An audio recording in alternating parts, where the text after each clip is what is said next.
Imagine, tu es en plein vol, confortablement installé quand d'un coup un moteur tombe en panne. Panique à bord? Pas forcément. Que se passe-t-il réellement en cas de panne moteur en avion? Avant de voir ça, pense à t'abonner, je publie des vidéos du monde aéronautique régulièrement. D'abord, il faut savoir que les avions sont conçus pour faire face à ce genre de situation. Les pilotes sont entraînés à réagir rapidement et suivent des procédures précises. Sur les avions multimoteurs, si un seul moteur tombe en panne, l'autre moteur prend le relais et l'avion continue à voler en toute sécurité. Le pilote compense l'asymétrie et suit les procédures d'urgence. Maintenant, que se passe-t-il si tous les moteurs s'arrêtent? Contrairement à ce que l'on pourrait croire, l'avion ne tombe pas comme une pierre, il plane.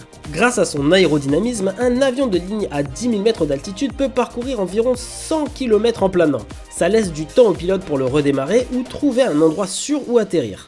Des incidents célèbres montrent que les pilotes peuvent poser un avion même sans moteur. En 2001, l'Air Transat 236 a plané pendant 20 minutes avant d'atterrir aux Açores après une panne de carburant.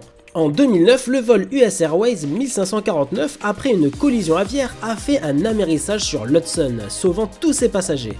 Mais alors pourquoi un moteur tombe en panne? Plusieurs raisons possibles. Défaillance mécanique, collision avec un oiseau, manque de carburant, conditions météo extrêmes.